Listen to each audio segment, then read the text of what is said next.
Welcome guys. आज के हम इस वीडियो में व्हाइल लूप और डू व्हाइल लूप को डिस्कस करने वाले हैं, क्योंकि हमने लास्ट वीडियो में लूप्स क्या होते हैं, कैसे हम परफॉर्म करते हैं, कैसे हम सिंटैक्स लिखते हैं, कौन कौन से लूप होते हैं और फोर लूप कैसे हम अप्लाई करते हैं, वो सब कुछ हम लास्ट वीडियो में डिस्कस कर चुके हैं।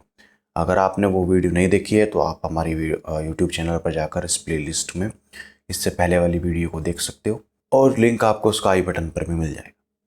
तो लेट्स गो, अब स्टार्ट करते हैं हम वाइल लूप और डू वाइल लूप, ये दोनों लूप आज हम इस वीडियो में डिस्कस करने वाले हैं। अगर आपने फोर लूप किया है तो उसमें मैंने आपको बताया था कि 3 स्टेटमेंट्स हम लिखते हैं अपने एक लूप में। वही 3 स्टेटमेंट्स हम अपनी इस लूप में भी लिखेंगे, लेकिन उनकी पोजीशन जो होगी वो चेंज होगी। वो पोजीशन क्या होने वाली है वो हम आज डिस्कस करने वाले हैं। तो लेट्स को चलते हैं सिस्टम पर और देखते हैं हम वाइल लूप को कैसे अप्लाई करते हैं, फिर उसके बाद डू वाइल को देखते हैं। तो यहाँ पे मैंने अपना सी का सिंटैक्स लिख लिया है। वाइल लूप के नाम से एक फाइल क्रिएट कर ली है। अब मैं इसके अंदर एक क्या करता हूँ, एक वेरिएबल डिक्लेयर करता हूँ int a या int I is equal to 0। लेकिन उससे पहले चलते हैं PDF पर और समझते हैं कि वाइल लूप का सिंटैक्स कैसा लिखते हैं। हमने कल फॉर लूप डिस्कस कर लिया था कि हम फॉर लूप को कैसे लिखते हैं, ये सब कुछ। अगर स्टेटमेंट 1, स्टेटमेंट 2, स्टेटमेंट 3 हम लिखते हैं, फॉर लूप का सिंटैक्स है ये।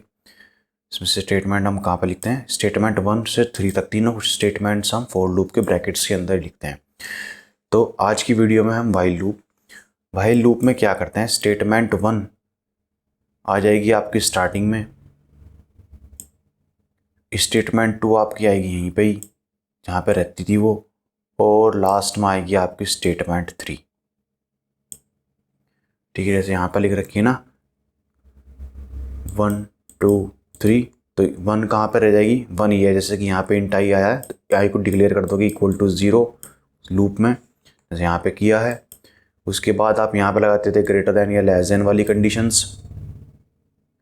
आप यहाँ पे लगाते थे greater than and less than की कंडीशंस, वो आप यहीं पे लगाओगे वाइल लूप में भी। सेकंड स्टेटमेंट, ये आपका सेकंड स्टेटमेंट हो गया, ये आपका फर्स्ट स्टेटमेंट हो गया।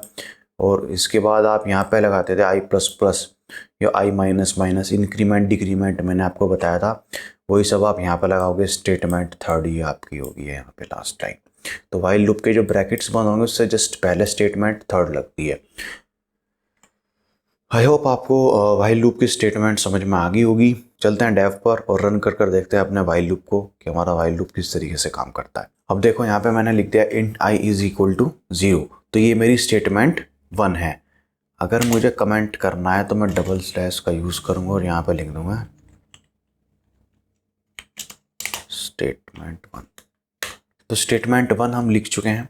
उसके बाद मुझे यहाँ पे लिखना था वाइल।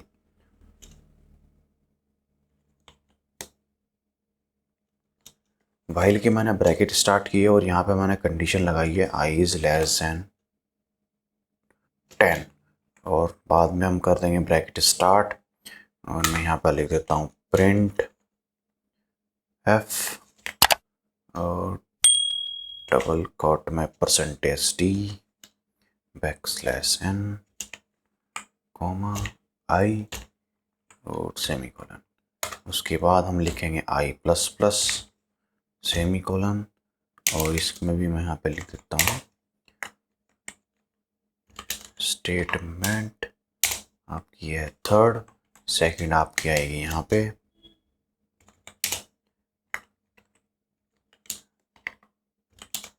Statement 2nd।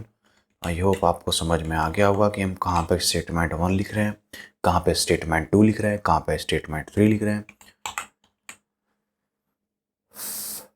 ठीक है, स्टार्टिंग पॉइंट है आपका स्टेटमेंट 1, एंडिंग पॉइंट होता है स्टार्टिंग और स्टेटमेंट 2, और इंक्रीमेंट डिक्रीमेंट होता है आपका स्टेटमेंट 3। तो अब आपको इस लूप को बस सेव करना है, कंपाइल करना है। कंपाइल हो चुका है, कोई एरर नहीं है। रन करते हैं। रन किया है तो देखो 0 to 9 हमारे नंबर्स प्रिंट हो गए हैं। 0 से स्टार्ट हुआ है और लेस देन 10 तक चला है। अगर मैं यहाँ पे लेस देन की जगह पे इक्वल टू का यूज़ करूँगा, दोबारा से कंपाइल एंड रन करते हैं।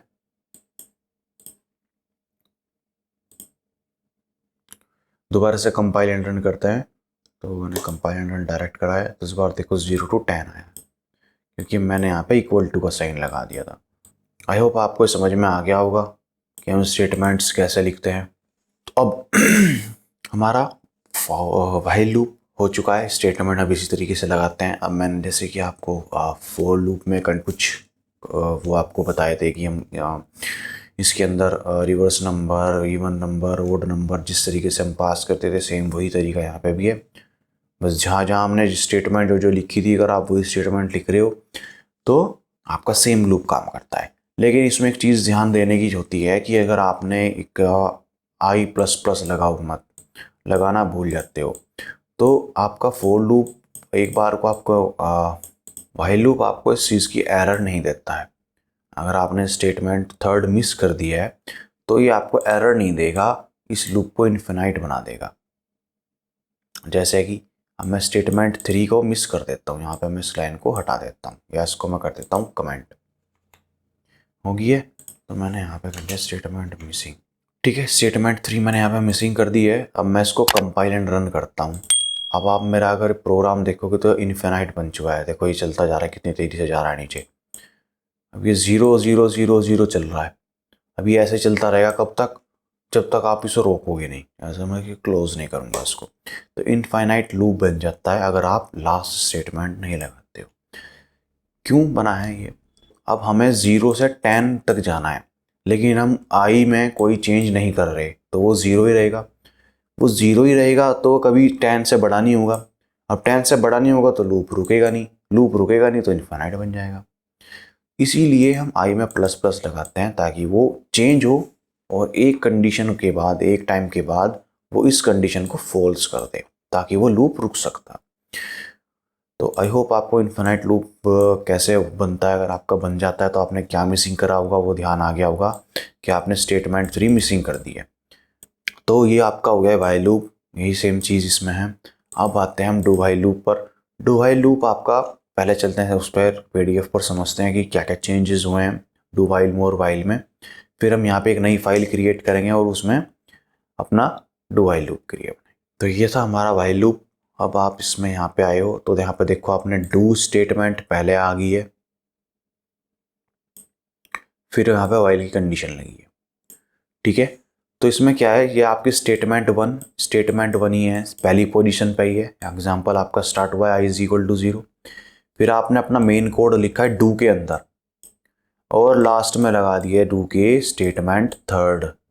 पोजीशन देखना 1 3 और फिर यहाँ पे लगी है स्टेटमेंट 2 S2। तो आपकी यहाँ पे आया 1 1 3 2 करके यहाँ पे स्टेटमेंट्स आपकी आई हैं, जबकि हमारा जो फोर लूप था इसमें स्टेटमेंट 1 2 3 आई थी। फोर लूप में भी 1 2 3 थी। तो बस जो आपका डू व्हाइल है उसमें स्टेटमेंट्स की पोजीशन चेंज होती है, 3 वाली 2 पर पहुंच जाती है, 2 वाली 3 पे, ठीक है। और वो डू के अंदर जाती है इस बार, व्हाइल के बाद सेमीकोलन लगते हैं। ये दो चीज़ ध्यान रखनी है, डू के अंदर आपका मेन प्रोग्राम रहेगा और थर्ड स्टेटमेंट रहेगी, और व्हाइल के बाद में आप सेमीकोलन लगाओगे। ये आपका होता है डू व्हाइल लूप। इसका भी सिंटैक्स खत्म। चलो परफॉर्म कर देखते हैं। आगे हैं, पहले न्यू फाइल क्रिएट करते हैं अपनी सोर्स फाइल, और यहाँ पे हम पहले इसको सेव करते हैं, सेव एज, और मैं यहाँ पे कर देता हूँ डू अंडरस्कोर डू व्हाइल।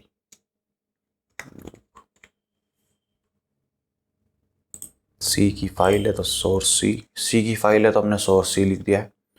अब सेव करते हैं, हमारा आ गया है। इसमें मैं अपना वो लिख देता हूँ सिंटैक्स, ये सारा कॉपी करते हैं, Ctrl+C Ctrl+V।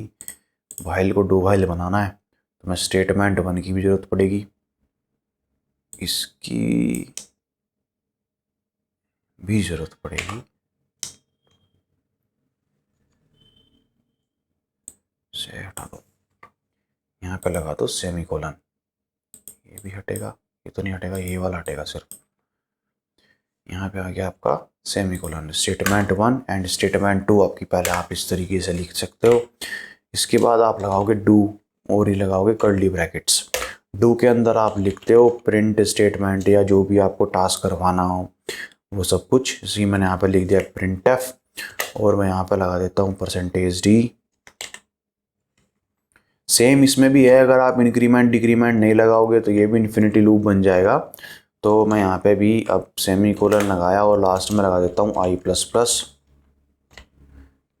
आई प्लस प्लस क्या है, हमारा स्टेटमेंट थर्ड है, तो वो भी लिख देते हैं। यहाँ पे लिख देता हूँ मैं, कमेंट आउट कर देता हूँ स्टेटमेंट थर्ड। तो ये आपकी पोजीशन होती है। देखो फर्स्ट लाइन वही है, int I is equal to 0, जो वाइल लूप में थी हमारी, int I is equal to 0।